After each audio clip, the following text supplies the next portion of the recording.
Referāta tēma ir Raiņa intelektuālais mantojums 21. gadsimtā. Raiņa intelektuālais mantojums 21. gadsimtā. Iespējams, ka ir nepieciešams paskaidrot epitēts intelektuālais, kādā nozīmē mēs viņu izmantosim, par ko būs runājumi. Lieta ir tā, ka jebkura mākslinieka mantojuma, protams, var iedalīt divās lielās grupās – materiālais mantojums un garīgais mantojums. Mēs zinām, ka Rainis neatstāja mums ne bērnus, ne arī tādu īstu garīgo mantojumu, teiksim, salīdzinot ar Tolstoju, kurš atstāja pili ar milzīgu parku, muižu. Rainis mums atstāja garīgo mantojumu. Garīgais mantojums dalās trijās daļās parasti. Trijās daļās.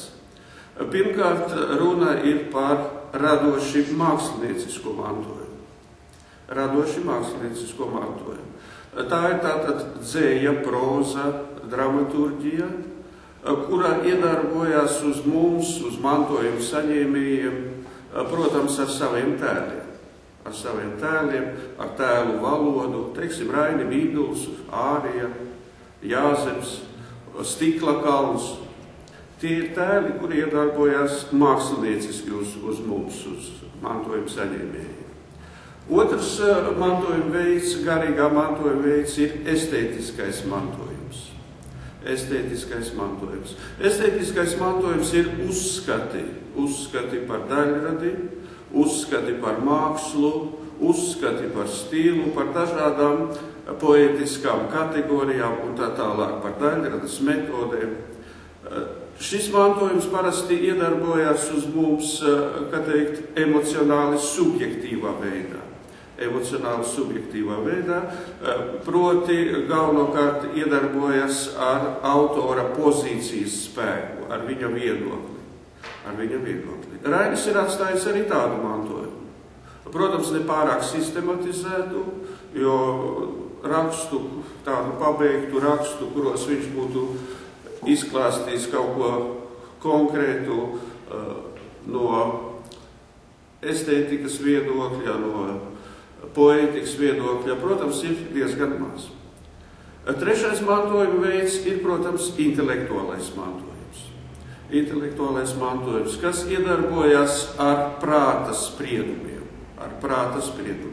ar zinātnisku, kā teikt, zinātnisku pieeju, kas ir veidots, iedarbojas, protams, ar intelektuālo spēku, ar gudrību savu, ar domas dziļumu, domas vērienu. Šis mantojums, protams, ir, kā teikt, lielā mērā balstīts arī uz attiecīgā cilvēka morālo spēku, uz viņa morālo stāju. Šeit var būt visdažādākie apzīmējumi. Mūs interesē šī trešā daļa, mantojuma trešā daļa. Tātad, proti, racionāli prāta spriedumi par zinātni, politiku, reliģiju, filosofiju. Jāsaka tā, ka šis mantojums Rainim arī nav sistemātiski apkopots. Mēs no šī mantojuma, no šīs trešās daļas apskatīsim trīs jautājumus. Pirms ķeramies klāt, kā saka, pie pirmā jautājuma, es gribu teikt, ka tas, par ko būs runā, protams, nav publicēts. Mans stāstījums ir veidots speciāli šim pasākumam un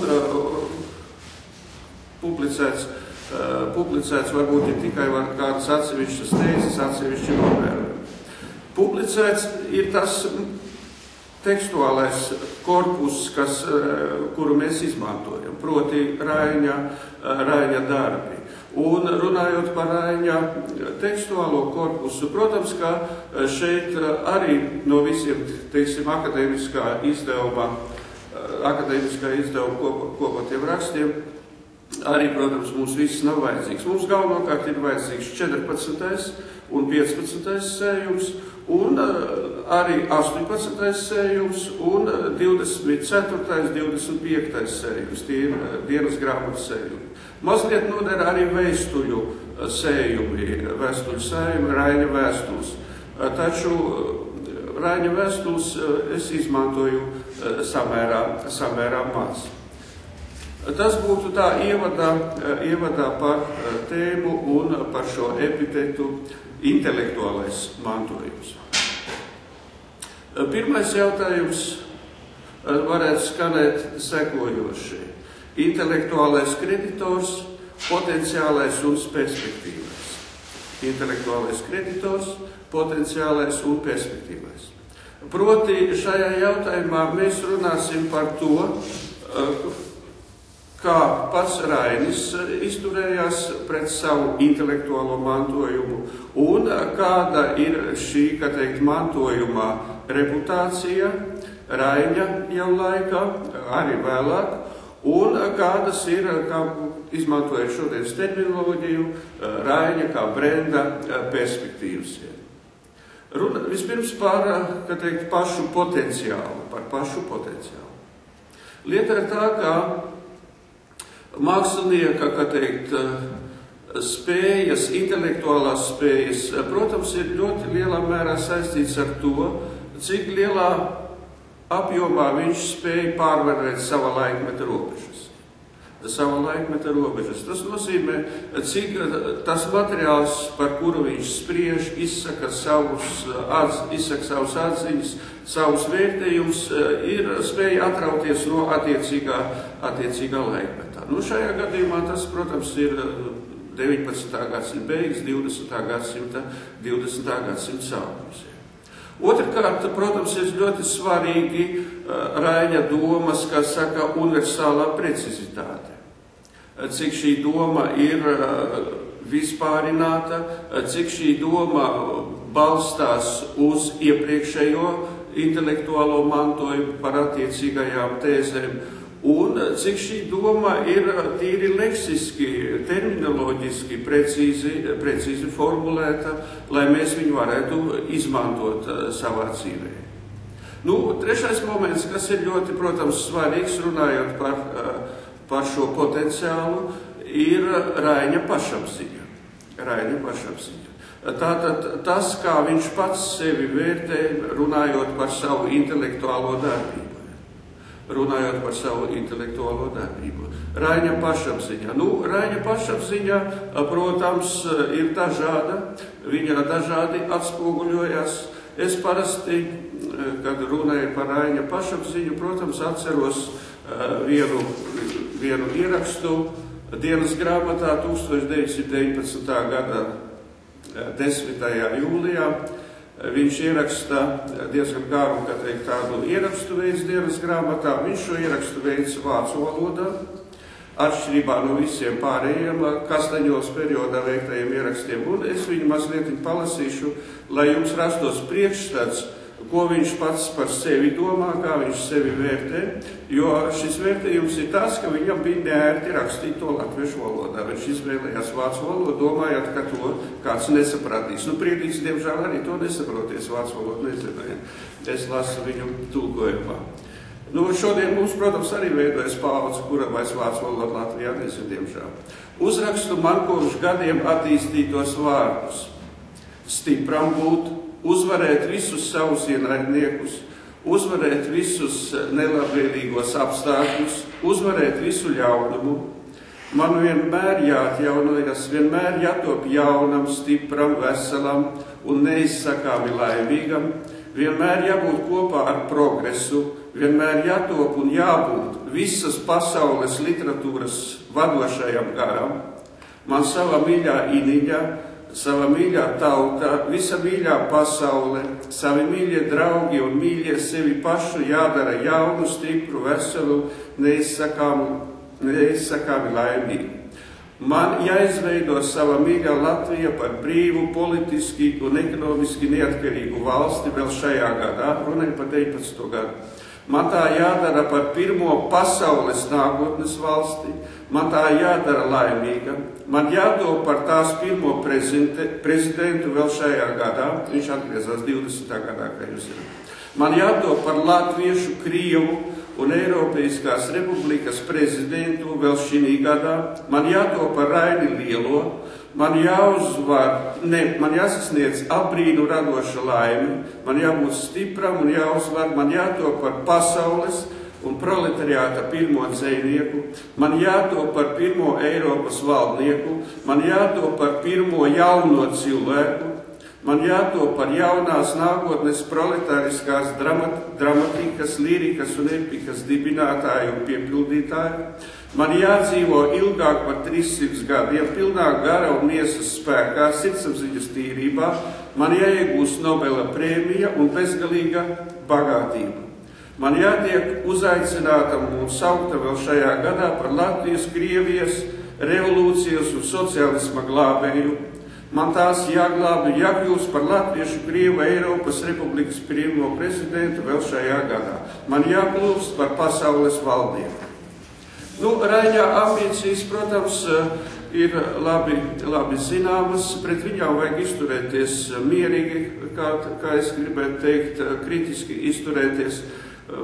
Mēs par to nerunāsim, kā ir vērtēti viņa paša izteikumi. Kas mums interesē no mūsu tēmas viedokļa? Proti, ļoti svarīgi ir tas, ka Rainis pats sevi uzskatīja par sociālisma vedēju un sagatavotāju, kā viņš sacīja. Sociālisma, kā teikt, mācības, sociālisma ideoloģijas, tātad reprezentantu Latvijā, sociālisma mācības nostiprinātāji šeit Latvijā. Tas ir, protams, ir ļoti, ļoti svarīgi. Otrkārt, ļoti svarīgi ir, ka Rainis pats sevi uzskatīja par intelektuāli ļoti spējīgu, protams, cilvēku. Rainis pats sevi uzskatīja par proletariāta, kā teikt, pārstāvi, tātad cilvēku, kurš spēj, kā teikt, vadīt tautas lielāko daļu, jo Rainis pret proletariātu izturējās tīri no kvantitatīvā viedokļa, nevis kā pret kaut kādu tur sociālu šķiru, teiksim, marksistiskā aspektā, bet kā pret tautas vairākumu. Raiņa, runājot par Raiņa, kā teikt, potenciālu, tīri fiziski, tekstuāli, protams, ka visvērtīgākais ir, kas ir apkopots, ko viņš pats ir izdarījis, proti visvērtīgākais ir viņa Saeimas runas, kuras kopotos rakstos neietilps, bet kuras ir izdotas atsevišķi. Vēl pēdējais, ko es gribētu pieminēt, runājot par potenciālu un par Raiņa pašapziņu, ir tas, ka Raiņa pašapziņu ietekmēja ļoti lielā mērā, un, protams, tas tā, principā, pat nevarēja nenotikt, ietekmēja tas, ka viņu sāka saukt publiski par ģēniju jau no apmēram 1903. gada. Rainis publiski presē par ģēniju sāka dēvēt jau tūlītās pēc Fausta tulkojuma un faktiski pirms pirmā dzējoļu krājuma izdošanas, pirms tālām noskaņas zilā vakarā. Tas, principā, ir unikāls gadījums, kā es zinu, literatūras vēsturē, pasaules literatūras vēsturē, kādu cilvēku publiski nosauc par ģēniju, pat jau pirms pirmā viņa daļradas, ka teikt tāda, plašākā publiskā apkopojuma. Raini par ģēniju dēvēja daudzi cilvēki, tas atkārtojas vairāk kārt. Šīs lietas gan es esmu mazliet aprakstījis vienā no saviem rakstiem, proti, ka teikt, šis jēdziens ģēnijs, protams, kā atstāja uz viņu milzīgu ietekmi, atstāja milzīgu ietekmi un atstāja ietekmi uz viņa pašapziņu. Runājot par Raini, kā intelektuālo kreditoru, protams, ka ļoti liela nozīme ir tam, kā viņu vērtēja viņa laika biedri. Es jau minēju, ka viņi dēvēja par ģēniju. Viņu dēvēja par ģēniju. Teiksim, Feliks Cielens viņu sauca par, arī dēvēja par ģēniju.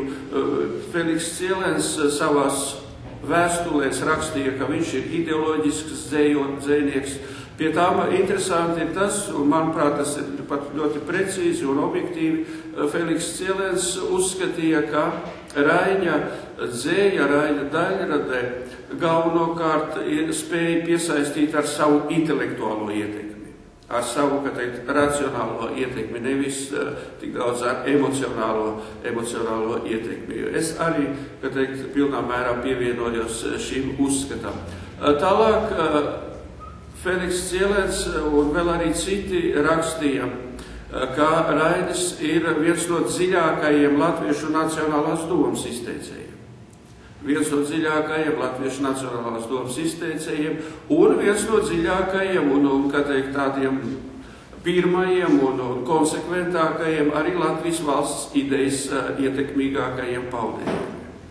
Tas, protams, ir ļoti nopietns vērtējums, ar kuru mums šodien ir arī jārēķinās.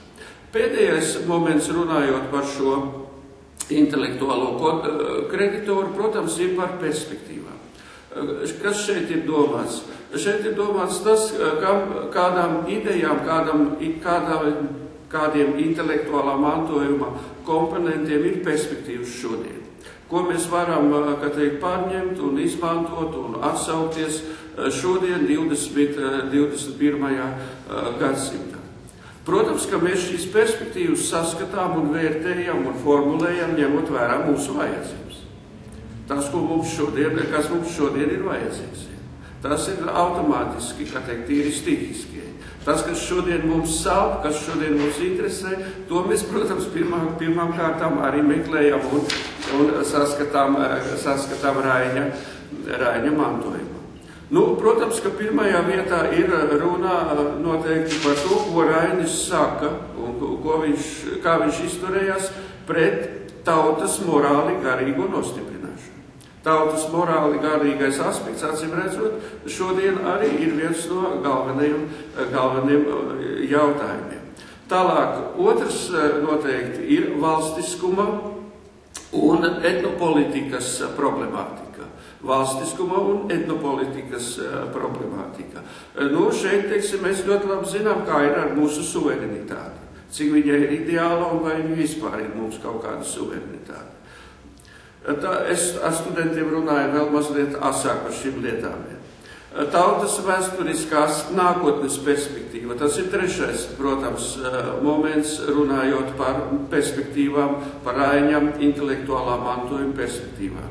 Tā kā vismaz uz šiem trījiem jautājumiem, kas varētu šodien mūs interesēt visvairāk, ir skaidrs, ka Rainis sniedz mums atbildes, un Raiņa mantojums mums var, protams, noderēt. Tas būtu par pirmo jautājumu, par šo intelektuālo kreditoru, vai kas, kā teikt, ir saistībā ar Raiņu. Otrais jautājums, kur es esmu nosaucis par ideoloģisko metafiziku. Proti par pašiem būtiskākajiem jautājumiem mēs mazliet parunāsim, ņemot vērā Raiņa intelektuālo devumu. Pirmkārt, runājot par Raiņa intelektuālajiem uzskatiem un visu to, kas mums šodien var noderēt, ir jāņem vērā viņa attieksme pret pašiem būtiskākiem jautājumiem, principā cilvēku dzīvē. Pret pašiem būtiskākajiem jautājumiem cilvēku dzīvē, kultūrā.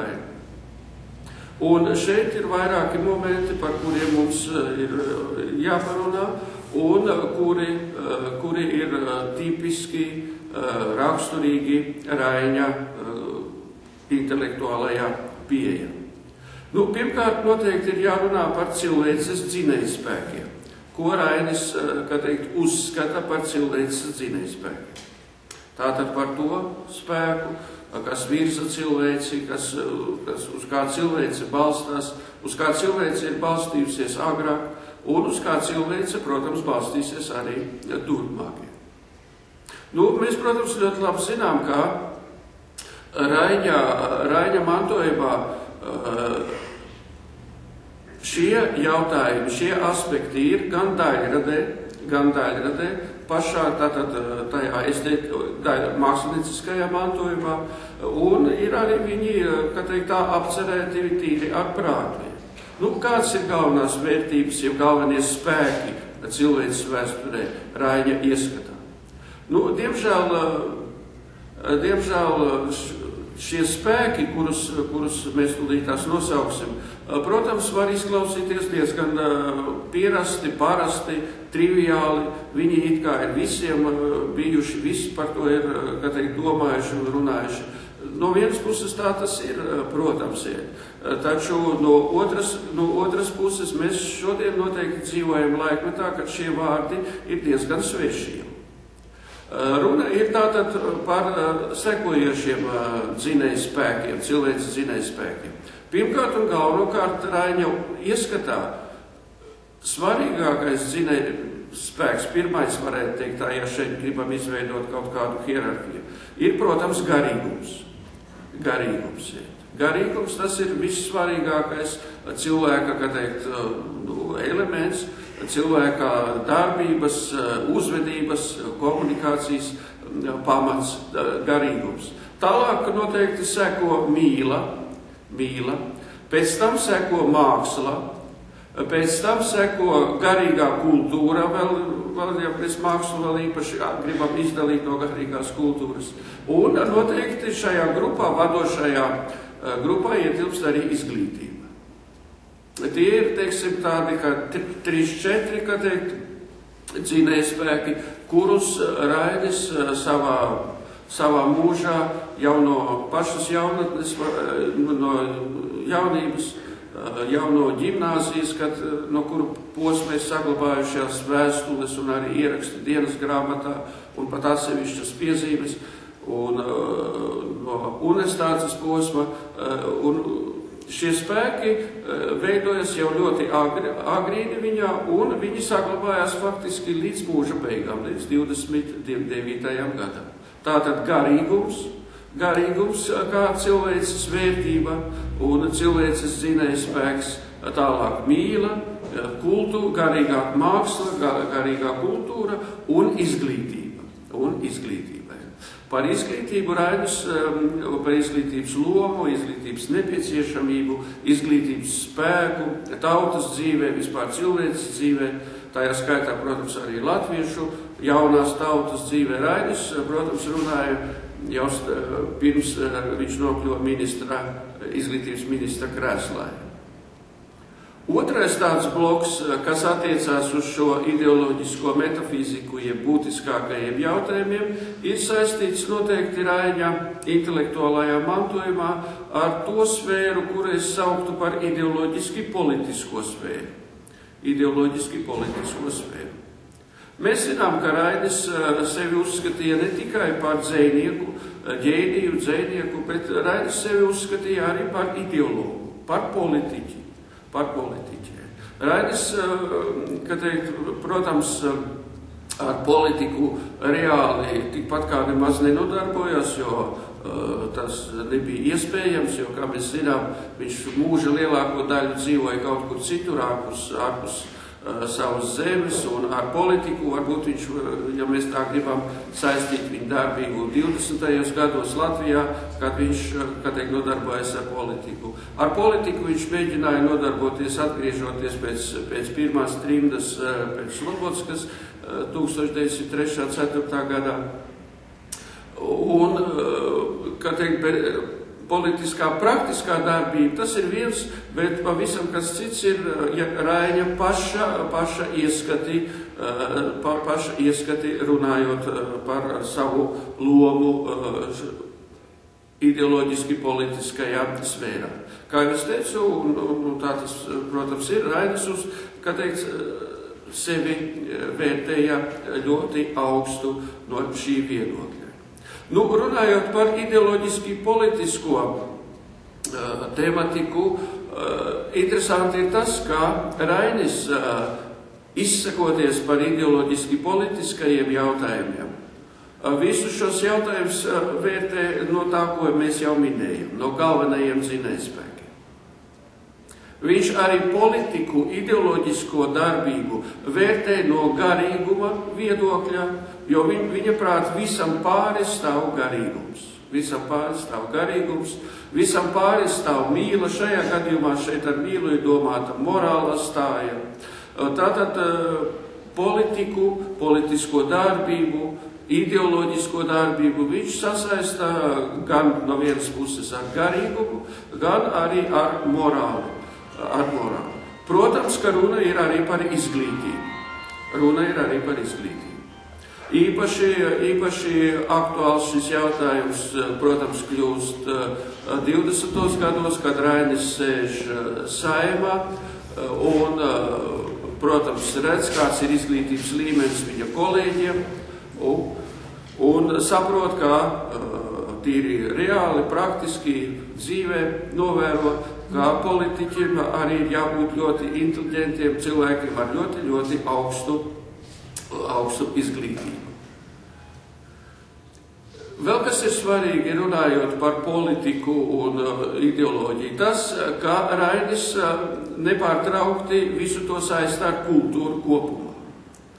Rainis vārdu kultūra lieto, varētu teikt tā, visplašākajā nozīmē, jo viņš zināja Teilora darbus jau, un kultūras vārdu viņš neatiecina tikai uz mākslu un literatūru. Ar kultūru viņš domā arī, teiksim, izglītību un visas pārējās cilvēku darbības, uzvedības un komunikācijas sfēras.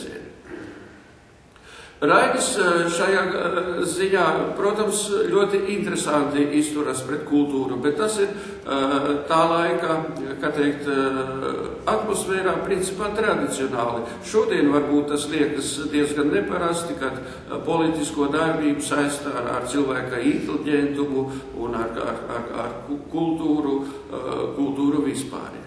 Tā kā runājot par politiku, par ideoloģiju, saglabājās pamatā paši, kā teikt, šie galvenie dzinējspēki, visi šie galvenie momenti cilvēka dzīvē. Tas šodien, manuprāt, ir ļoti, ļoti aktuāli. Ļoti aktuāli. Kad, teiksim, garīgums, garīgā kultūra, izglītība, morālā puse faktiski no politiskās dzīves it kā diezgan pamatīgi atrauta un nevelti šodien nāks runāt par tautas morāli garīgo veselību. Trešais, runājot par Raiņa ideoloģisko metafiziku, par pašiem būtiskākajiem jautājumiem, ir tas, ko es sauktu par sociālā taisnīguma likumu. Lieta ir tā, ka Rainis ļoti asi izjūta šo sociālo taisnīgumu. Ar sociālo taisnīgumu viņš, protams, domāja vienlīdzīgas tiesības visu šķiru pārstāvjiem. Šajā ziņā viņa pieeja ir tīri, kā teikt, tāda realistiska, materialistiska, ja gribiet, marksistiska. Bet, principā, tā ir pieeja, kurā faktiski tā laika inteliģentam cilvēkam citādāk nemaz nevarēja būt. Tas ir pilnīgi skaidrs. Rainis par sociālo taisnīgumu ļoti daudz ir izteicies arī Saeimas runās. Ļoti daudz par to viņš izsakās arī dienas grāmatā. Un šajā ziņā ļoti interesants materiāls un arī priekš viņa paša ļoti nozīmīgs materiāls ir tā saucamā zaļinieku runa, kuru viņš teica 1894. gadā, kad viņš strādāja par dienas lapā, par redaktoru, un viņu uzaicināja uz zaļiniekiem, uz vienu pasākumu, un tur viņam deva vārdu, un viņš uzstājās kā politiķis. Šī runa uz viņu atstāja ļoti lielu iespaidu, viņš to nekad neaizmirst, viņš pie viņas atgriežas arī 20. gados, protams, Kastaņolas periodā, jo acīm redzot, tas ir saistīts ar viņa politisko pašapziņu, ar viņa pašapziņu, kā domājot par sevi, kā par politiķi, kā par tautas ideologu, kā par tādu oratoru.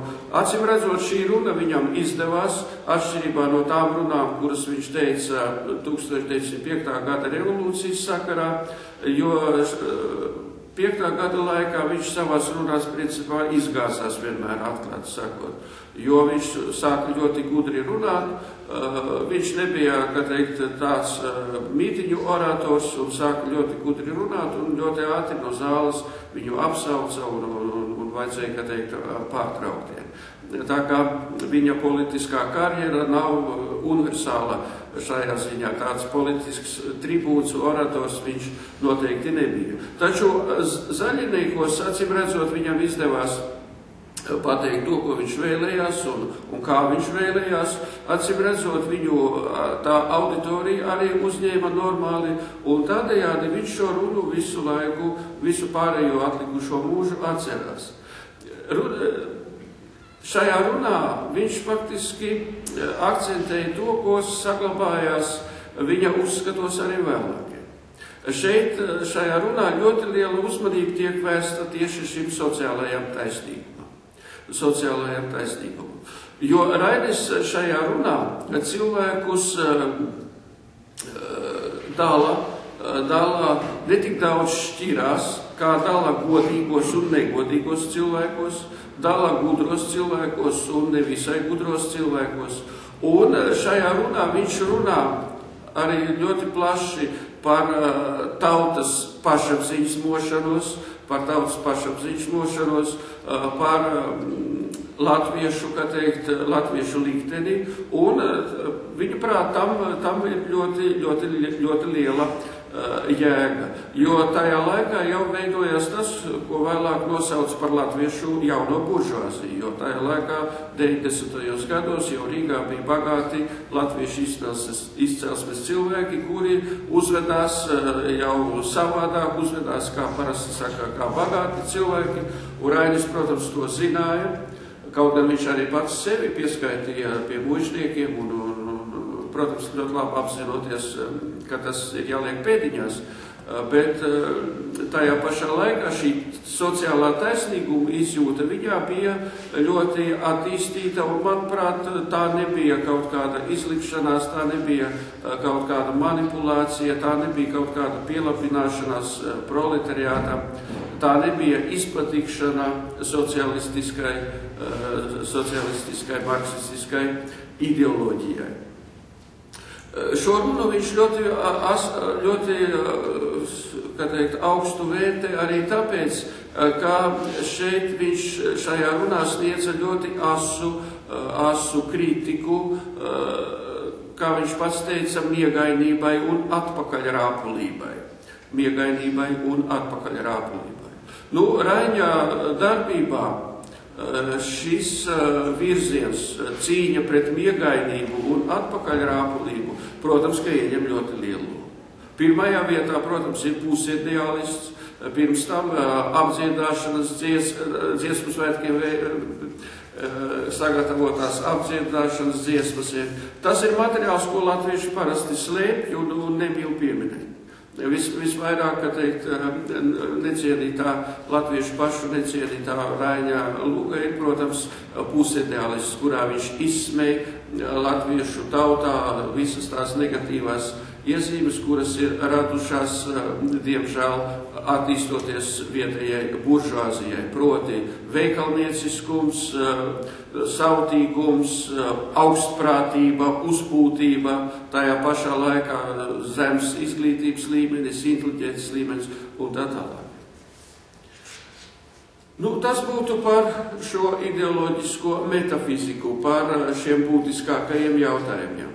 Tātad, par ko bija runa? Runa bija tātad par dzinējspēkiem, par to, ko Rainis, kā teikt, uzskata par galveno, kas pārklāja faktiski visu, un tas ir, protams, garīgums, mīlestība, garīgā kultūra, izglītība.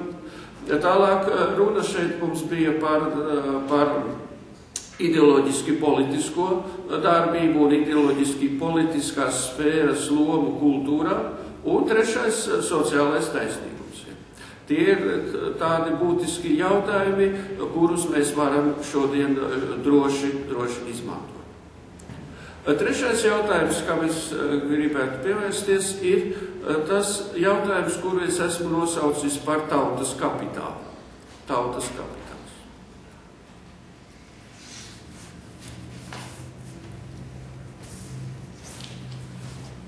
Runa ir par latviešu tautas kapitālu, protams. Runa ir par latviešu tautas kapitālu. Rainis savā intelektuālajā darbībā šim jautājumam pievēršas regulāri un ļoti plaši. Pie tam interesanti, ne tikai Raina daļradas kontekstā, bet es teiktu tā vispār tā laikmeta kontekstā. Es savā laikā interesējos par šo laikmetu, nodarbojos ar tā saucamo pārējais laikmetu, tas ir 19. gadsimta 80. gadi līdz Pirmam pasaules karam. Es zinu arī citu tautu, autoru mantojumu, un varu droši teikt, ka Raina pieeja šajā ziņā, vērtējot tautas, ģenēzes problemātiku, tautas, virzības problemātiku, ir ļoti nopietna. Lieta ir tā, ka Rainis, runājot par latviešu tautas attīstību, par latviešu tautas ģenēzi, un kas ir pirmais aspekts šajā jautājumā, tautas kapitāla jautājumā, izmantoja tā saucamo filoģenēzes likumu. Filoģenēzes likumu, kas tajā laikā bija ļoti, ļoti populārs, un šodien, protams, pret šo likumu izturas savādāk, bet tajā laikā tas bija ļoti populārs, kaut gan arī šodien viņš, protams, pilnā mērā netiek atmests. Runa ir par to, ka saskaņā ar filoģenēzes likumu, tā galvenā tēze ir tā, ka atsevišķi cilvēki, atsevišķas tautas savā dzīvē iziet visu cilvēces vēsturi. Sākot, no Ādama un no Ievas, tādā koncentrētā veidā, un beidzot ar viņu pašu piedzimšanu. Rainis par to īpaši 14. sējumā, 15. sējumā raksta ļoti daudz, un varētu teikt tā viņa iecerētā Lūga imants, pie kuras viņš strādā īpaši intensīvi Kastaņos periodā, faktiski ir veltīta, kā viņš pats saka, latviešu traģēdijai. Tātad tas ir tas žanriskais apzīmējums imantam. Šajā lugā būtu runa par latviešu tautas rašanos, attīstību, garīgo izaugsmi, morālo izaugsmi, kas Raini, protams, ļoti, ļoti nodarbināja. Runājot par šo tautas ģenēzes problemātiku un Raina kontekstā, acīm redzot, ir radies tas priekšstats, kas dominē arī šodien, un dominējis ir faktiski pēc Raina visu laiku, un iespējams, ka tiks saglabāts arī turpmāk, proti, ka latviešu tauta var bāzēties tikai uz garīgo spēku, neko uz citu, uz militāru, ekonomisko, pat uz intelektuālo spēku mēs nevaram bāzēties, bet uz garīgo spēku, kaut gan šeit varbūt, ka iekļaujas arī intelektuālais komponents.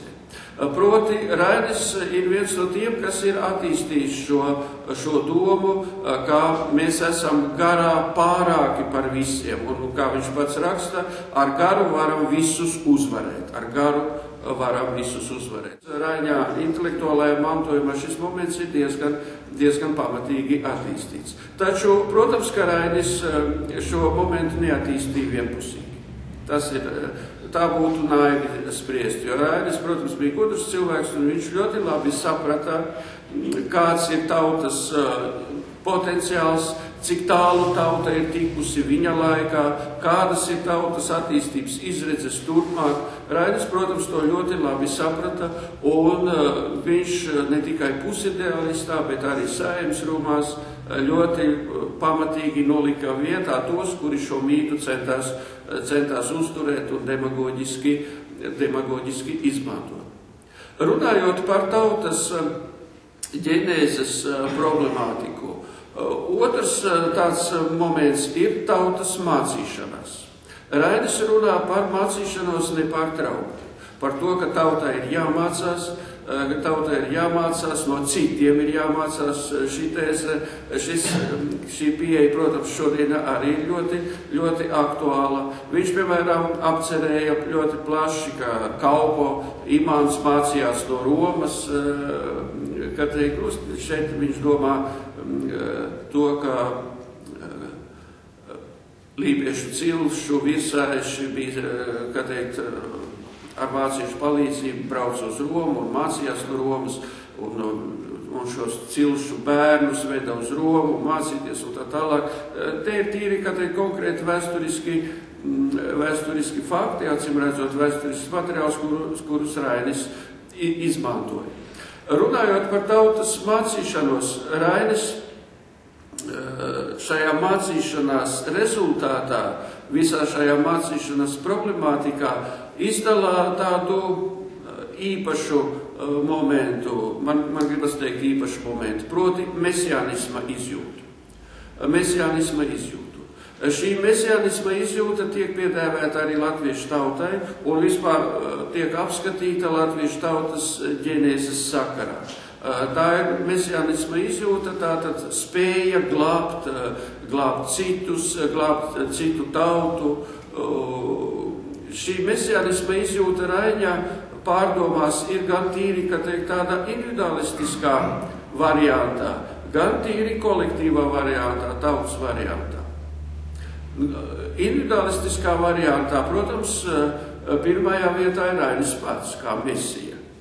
Rainis pats sevi uzskatīja un ka teikt, par sevi varēja tā spriest, un noteikti viņa pārdomās tas bija, un to var pat no zemteksta, un ne tikai no zemteksta, bet pat no teksta konstatēt, kā viņš arī pats domāja par savu izredzētību un par savā izredzētā cilvēka lomu, savas tautas dzīvē, savas tautas kultūras veicināšanā, savas tautas, kā teikt, nākotnes laimes radīšanai.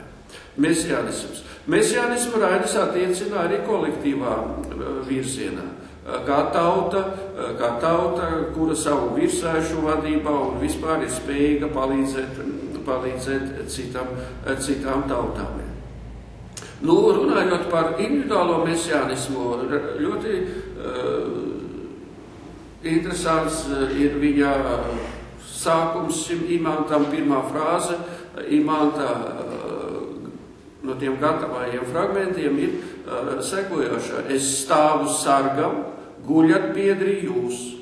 Es stāvu sargam, guļat biedri jūs. Tātad jūs variet atpūsties, es domāju par jums, es par jums rūpējos, es jūs sargāju, jūs variet atpūsties. Šajā frāzē ir ļoti, ļoti daudz, kas pateikts runājot par šo mesianisma izpratni Raiņa apziņā. Runājot par tautas ģenēzi, ļoti svarīgs moments Raiņa tekstos ir nākotne, nākotnes kategorijai. Vārds nākotne Rainim ir ļoti mīļš vārds. Viņam ir vesels komplekss par nākotnes cilvēku, kurā viņš fiksē dažādas pārdomas par to, kādam vajadzētu būt cilvēkam. Pa lielākai daļai viss tas notiek Nīčes darbu ietekmē un arī citu Šopenhauera darbu ietekmē. Nākotnes tēma Rainim ir ļoti, ļoti svarīga. Rainis, protams, saka, ka par nākotni visraibākās lietas, varētu teikt tā. Viņš, protams, pat izsakās par to, ka cilvēces nākotne izvērtīsies vientautībā, kosmopolītismā, starptautībā, es te citēju viņus vārdus, ka galu galā uz planētas būs viss cilvēce, viena tauta, kā es teicu. Kā jau es lasīju, 19. gadā viņš grib būt par šīs vientautas, protams, valdnieku. Tā kā nākotnes doma ir ļoti svarīga. Nākotnes doma ir, protams, ļoti svarīga arī šodien, jo kas ir nākotne? Nākotne tie ir ideāli. Tauta bez ideāliem, bez kaut kādiem mērķiem tiek uzskatīts, ka tā ir tauta, kura ir ne tikai stagnatīva, bet kura vispār, kā teikt, ir varētu teikt tā, gandrīz jau sabrukusi. Runājot par tautas kapitālu, šajā jautājumā ietilpst tas, par ko mēs jau iepriekš runājām, proti sociālā taisnīguma moments. Tikai šeit sociālais taisnīgums ir savīts ar nacionālo momentu, ar nacionālās attīstības momentu. Tas Raiņa darbos ir, manuprāt, ļoti interesanti, jo viņš šo sociālo taisnīgumu sasaista ar tautas perspektīvām vispār. Un šeit šī sociālā taisnīguma un nacionālās pastāvēšanas koeksistence ir sintēze, integrācija, ir ļoti, ļoti svarīga. Ko nozīmē, kā teikt, sociālais taisnīgums un nacionālā attīstība Raiņa priekšstatos? Raiņa priekšstatos šis uzskats un šī nepieciešamība, šīs sintēzes, integrācijas, koeksistences nepieciešamība parādās jau ļoti āgri. Parādās jau studiju gados, kad viņš raksta savus satīriskos darbus faktiski par tautas kapitālu, tā laika tautas kapitālu, raksta ļoti drosmīgi, kariķējoši raksta un, principā, saskata visu būtiskāko, diemžēl, kas tajā laikā ir izveidojies. Rainis ļoti asi kritizē jaunatviešu kustību, jaunatviešu kustības, kā teikt, to arhaiskāko daļu. Rainis ļoti asi izsakās par to, ka jaunatviešu labās, proti, idejas tika trivializētas un radās vesela rinda pseidopatrioti, kuri faktiski veicināja nevis, kā teikt, tādu modernu attīstību, bet veicināja stagnāciju un veicināja kaut kādu arhaiska laikmeta iestāšanos. Šajā ziņā viņš pat nebaidījās kritiski izteikties par savu tēvu, kaut gan Raiņa tēvs bija, protams, ļoti progresīvs cilvēks. Pusidealistā šis sociālā taisnīguma un nacionālā koeksistences jautājums ir ļoti kritiski apskatīts. Pie šī jautājuma viņš atgriežas arī 20. gados Saeimas runās. Šeit sociālais taisnīgums, protams, ir saistīts ar to, ko Rainis sauc par veikalniecisku. Mums šodien ir cita terminoloģija. Raiņa laikā bija veikalnieki un tie, kas, kā teikt, prihvatizēja un kā teikt, zaga un kā teikt, nodarbojās ar valsts un, kā teikt, budžeta līdzekļu izsaimniekošanu. Rainis tos sauc tajā laikā par veikalniekiem. Šie veikalnieki viņa tekstos parādās jau ļoti āgri, faktiski jau 80. gados. Bet 20. gados, protams, ka viņi ļoti uzplaukst un par to ir runāts ļoti, ļoti asi un ļoti, ļoti bieži. Tādēļ Raini, principā, 20. gados jau retais, kurš mīlēja, jo īpaši, kā teikt, deputāti un tā tālāk pret viņu izturējās jau ļoti, ļoti piesardzīgi. Ko var teikt par 20. gadiem un vispār, kā teikt, par šī sociālā taisnīguma un nacionālā integrācija? Proti tas, ka Rainis saskatīja, ja nebūs sociālais taisnīgums, tad nebūs arī tautai nekāda nākotnē. No sociālā taisnīguma ir atkarīga tautas nākotnē, principā tēze, kas ir pati par sevi sastopama. Rainis ļoti kritiski faktiski izteicās arī par lieliniekiem. Mēs zinām, ko sauc par lieliniekiem. Rainis prata un nesaudzīgi izteikties par bolševikiem, jo viņš kritizēja bolševikus arī par savu vienpusīgo pieeju sociālā taisnīguma izšķiršanā. Mēs zinām, ka bolševiku pieeja bija šķiriskā pieeja, un, protams, ka tā ir vienpusīga pieeja, jo tā atbalsta tikai zināmu, sabiedrības daļu. Rainim tas nebija pieņemams. Un no šī viedokļa viņš, protams, kritizēja arī bolševikus. Runājot par to, par bolševiku kritiku no sociālā taisnīguma viedokļa, protams, nedrīkst aizmirst to, ka Rainis bolševikus kritizēja arī par viņu vienaldzību pret pamatvērtībām, pret zinējspēkiem, cilvēks zinējspēkiem. Proti par bolševiku vienaldzību pret garīgumu, pret mākslu, pret izglītību, pret mīlestību, visām tām garīgām lietām, pret kurām, protams, bolševiki izturējās kā pret sekundārām parādībām. Rainis 20. gadu runās par to izsakās ļoti pamatīgi. Īpaši pamatīgi viņš izsakās sakarā ar zemes nacionalizācijas likuma projekta sagatavošanu. Tur šīs lietas par sociālā taisnīguma ievērošanu ir ļoti dziļi analizētas, jo Rainis, kā mēs zinām, bija jurists, viņam bija ļoti pamatīga juridiskā izglītība, un viņa runas ir ļoti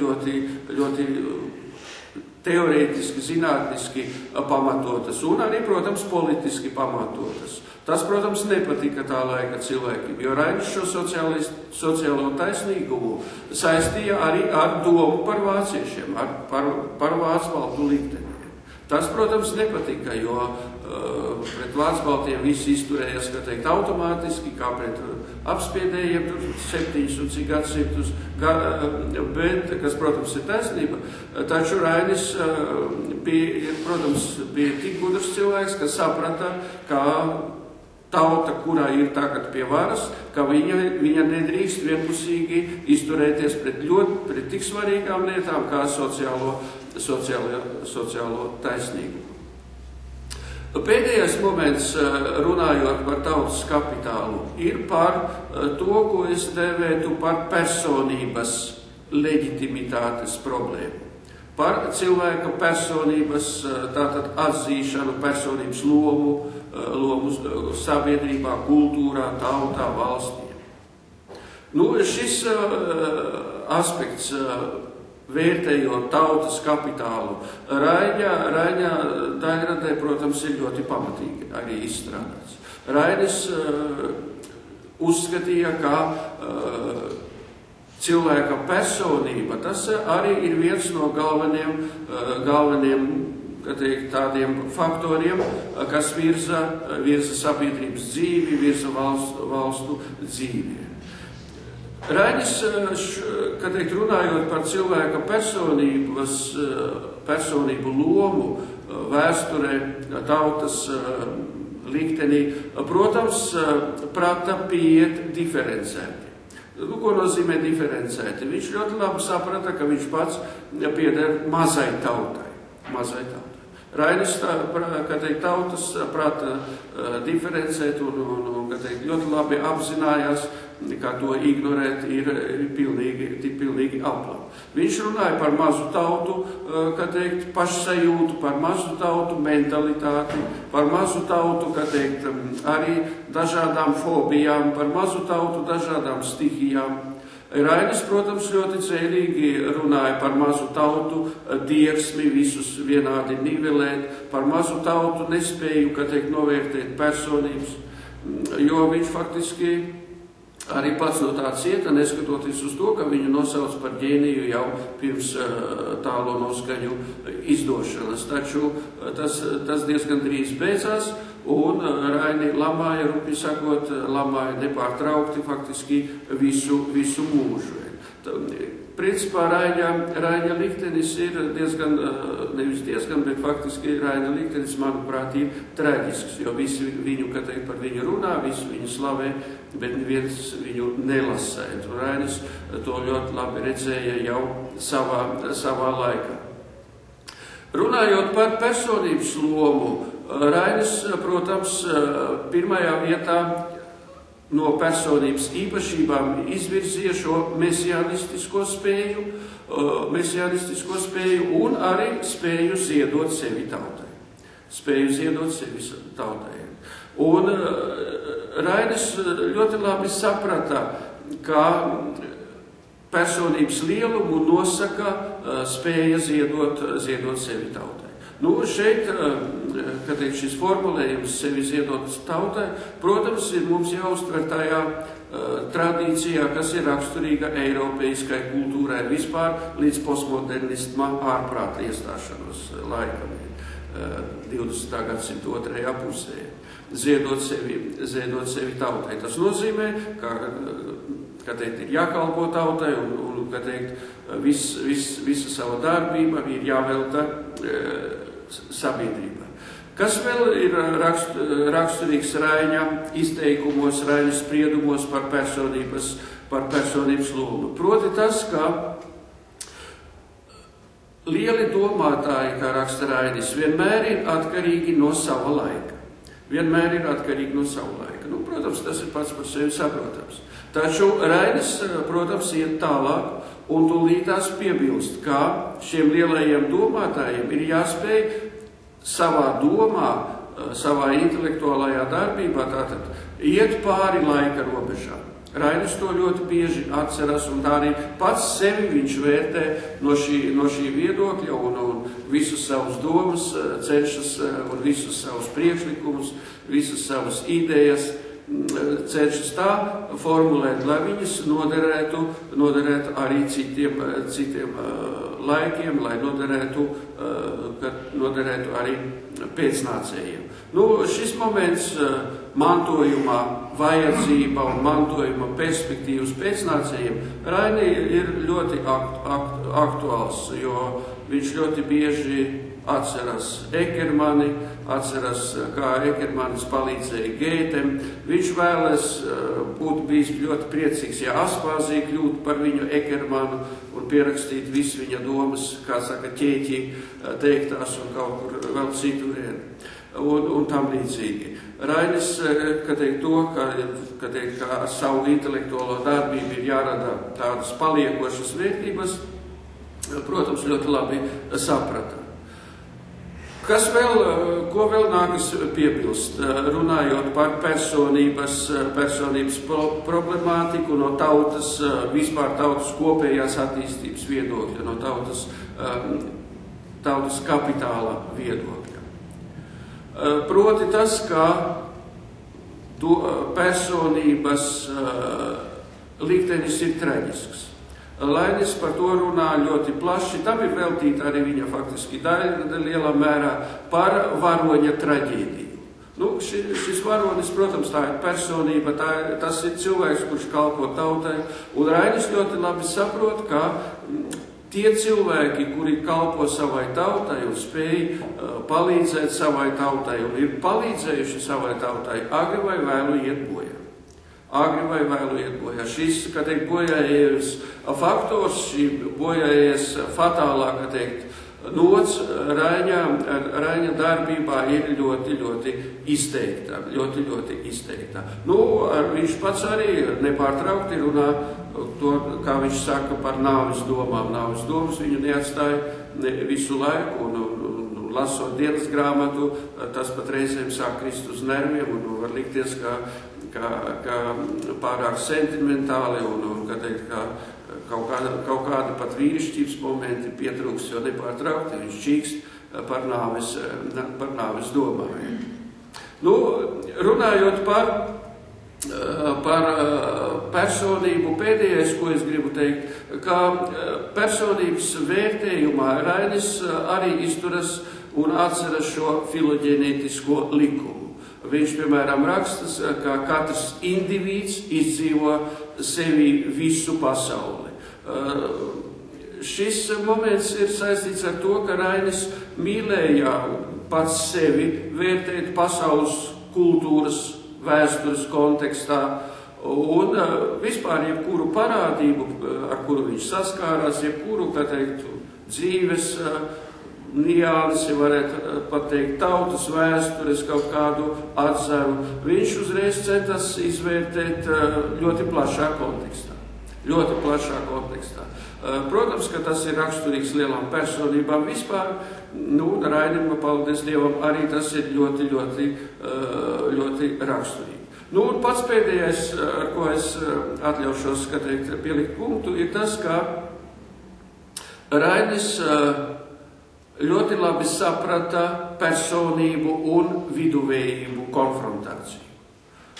Mazu tautu dzīvē tas ir neizbēgami principā, protams, jebkuras tautas dzīvē, bet Rainis to apcer no mazas tautas viedokļa. Proti šī konfrontācija ar viduvējībām, saskarē ar viduvējībām, kuras traucē un kuras cenšas ierobežot personības darbību un nesaprast viņu vai izlikties, ka nesaprot un negrib saprast. Šīs lietas Rainim ir ļoti asi pārdzīvotas viņa darbos. Un šajā ziņā pat ir interesants moments, ka Rainis pat vienā no saviem tekstiem saka, ka nebūtu slikti un ka vispār būtu ļoti vērtīgi radīt tādus apstākļus, ka varētu pacelt viduvējību.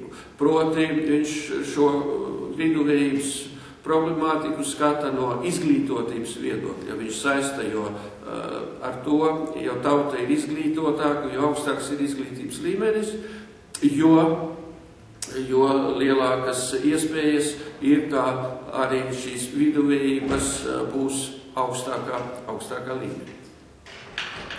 Tas man būtu viss, runājot par tautas kapitālu, kurā tātad mēs pievērsamies tam, kas ir Raiņa mantojumā, proti tautas ģenēze, tātad latviešu tautas vēsturiskā attīstība, kuru viņš skata tīri zinātniski no vēstures, protams, viedokļā. Tālāk sociālais taisnīgums un nacionālais moments, valsts moments, un, protams, personība. Tie ir trīs tādi aspekti šajā tautas kapitālā. Tātad, ko mēs pārunājām? Mēs pārunājām, tātad runājot par viņa intelektuālo mantojumu, tātad to, kas viņam ir vissvarīgākais, ko viņš vērtē kultūrā, cilvēkos, sabiedrībā, valstī par vissvarīgāko, kas ir šis dzinējspēks. Tālāk, tātad, protams, ir pati tauta, šīs tautas kapitāls un, protams, indivīdi, personības, kas šo kapitālu attīstē. Tā kā mēs atrodamies universitātē, un universitāti Rainis sauca par reakcijas stipro pili, es, protams, nevarēju to nepieminēt, ka 25. gadā Nobela prēmiju dabūja Bernards Šovs, 26. gadā Grācija Delēda, 27. gadā Henrijs Bergsons, 28. gadā Zigrīda Unseta un 29. gadā Tomas Mans. Tie 4 gadi, kad Rainis arī gaidīja Nobela prēmiju, un ja nebūtu universitātē cilvēki, kurus uzvārdus es negribu nosaukt, jo viņi neko neizsaka, protams, par to nevajadzētu tagad atcerēties. Šis moments ir ļoti svarīgs, runājot par Raiņa pašapziņu, gan par visu to intelektuālo devumu, tautas kapitālu, personības lomu, valsti, veikalniekiem, politiķiem. Šis jautājums, protams, ir ļoti svarīgs arī Raiņa mentalitātē vispār. Paldies!